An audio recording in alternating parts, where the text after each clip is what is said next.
can you ever see yourself paying retail for a Helmut Lang piece? Me? I would never be so stupid. Helmut Lang? That's boring. They fell off. Why do you ask? So I asked because they've actually made some big moves. Well, a big move. Let's not oversell it. It's not multiple. It's a singular big move. They're not one thing. One at a time, right? Helmut Lang, this is on Boof, the business of fashion. Helmut Lang taps Peter Doe. Peter Doe, I've heard his name pronounced, or Peter Do, as I pronounce it. I like Peter Do. Peter Don't, Peter Do, as creative director of Helmut Lang. I think that's a great move. I really like, and I'll say this, and people are like, you don't like it if you don't pronounce it right, but whatever. Nobody talks to me.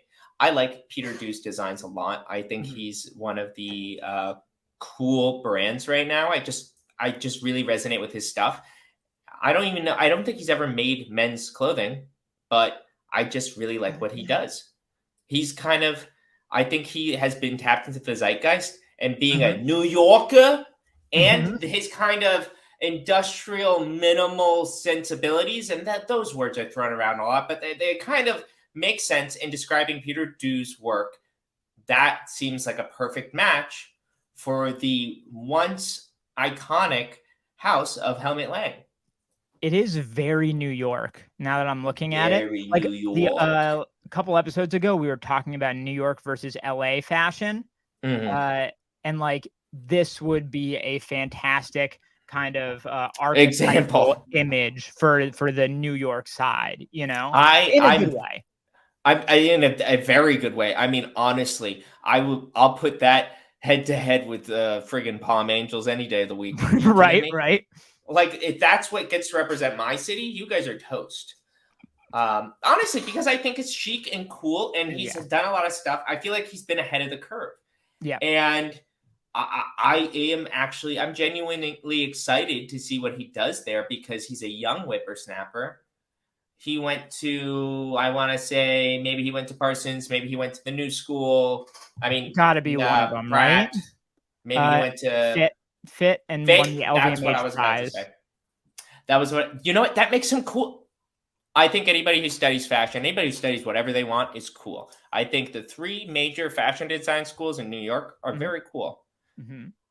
I think FIT is the school to go to, though, because tell me, because I know nothing. Sell me. I just think it's the right choice, because you are getting a legit degree in fashion and you're saving a lot more money. It just costs a lot less. Oh, it's like the cost-effective option. And the reality is, for anybody, and I didn't go there. I only know people who go or gone there, but it's Parsons and Pratt aren't better. They're not better. You go to school in Manhattan. You're being taught by people who are working in the industry. You're literally in the garment district, the worst part of the city. You're there. FIT is just like, I think that's like the subtle flex. Anyway, I like that. Yeah, you know, big New York City vibes. I think Peter Do is the right person to do this. So you say that, but it makes me wonder, because it seems exciting. I agree. It's a big move and a very kind of relevant move, I would say. But if we're kind of excited about this, that must mean that it has the potential to be better than it has been. Yes. How do you feel about how it has been? What's the story here? Has been is the key words. Because I think that it's funny, and we did mention this, guys. We planned this segue. We did mention this before we started. But the thing I was thinking today, I was working on a video, and I was just like, you know, watching stuff, and I was thinking to myself, somebody should talk about how, like, Helmut Lang was like the coolest brand in the year 2000, and it very quickly lost its shine after Helmut left, essentially. And I like, what's kind of curiouser and curiouser, when I first moved to New York City, which was like 10 years ago, about, like, it was multiple years ago, but not a million years ago, there were 2 Helmut Lang stores in Lower Manhattan. You know, prime two, retail. really? Okay. Yeah. And those are prime retail spaces like in Soho and Nolita. You know, cool, like very Helmut Lang stores, but they're gone. They've been gone for a while. Both of them gone. Dust in the wind. And I think it's because, at least for me, you would go in there and the stuff is like, but then, and it's like overpriced. And it's like, oh, it's like, that's too bad. This doesn't hold any of the magic it once did. The other thing is, like, I work with a lot of, or I've worked with people who are, I guess, like Generation X, maybe, you know, people who are like 80s kids, I think, or 90s kids. Yeah. Like they were like that's what like their eras, or like when they had their childhoods. So they lived and worked in the city in the like their prime, like the 2000s. Right. And Helmut Lang was, as I've been told, the coolest brand. Yeah. Everybody wanted to wear it. And the thing about Helmut Lang pieces is you would wear them into the ground. That's that's why somebody made this argument to me in the past of like why Helmut Lang archive stuff is like hard to find or hard to get, or why it kind of became like I put on it basically all the places that also carry archive RAF and are really known for that usually also go hard into the archive Helmut Lang, and still holds value, still very coveted. There's heat there. Yeah. I think that, and this has been cliche, and I think maybe it's finally okay for me to say this. Helmut Lang has always been one of my favorite brands, like brands that I've admired and think are really cool, because it's like, it was very industrial and minimal and very 90s, and like just he did stuff that, you know, we all take it for granted, like The Rock, right? Premium, like luxury denim, designer denim didn't really exist at all before Helmut Lang. He made it a thing for people to spend big dollars on denim. He like, I don't know. I just like that sentimentality, that the way that he kind of combined the grit with the luxe and the whatever. Obviously, like the ballistics vest, I think is like a sick vest. I think those Astro jackets are sick. I would have bought those, you know, re-archive pieces, you know, like when they reproduce them, but they cost money, and can we talk about that? Money. We do talk before these shows, but we did not plan this. But it's so fitting. So I bought one of the re-edition pieces. It's hoodie. It's a zip-up hoodie with metal spikes going around the neck. Do you have it still? I do. Yeah, I can grab it. Get it? Can you get it? You want to fill? Yeah, I'll fill. Okay. So anybody who wants to say anything, comment right now. Maybe I'll respond to it. Here's a fill I got for you guys. So I'm working on a video. I'm hoping it's going to be out soon. But this designer, Bobby Cabbage Talk, sent me this. Cabbage Stock. And I'm going to talk about it in the video. I just wanted to show it off a little. That's cool. I like that. That's really sick. Yeah. It's obviously inspired by Helmut. But this piece, I should show you guys more, but I just wanted to give you a little we'll watch taste. The video. We'll be there. Yeah. There's a lot of more. There's more. In case you're wondering, there'll be more cool pieces that I show off. I actually like that. I love that. If I could keep one thing, I would keep that. So, the re-edition hoodie, zip up, hood, all these little spikes and things. I bought it because it was ungrailed, so it was not retail. And I really like the look. And, you know, Helmut Lang, I've also always respected, but don't have much of. So I was like, great, a reissue of one of the classic piece, you know, et cetera, et cetera. This is one of the most laughably bad from a quality piece of clothing perspective.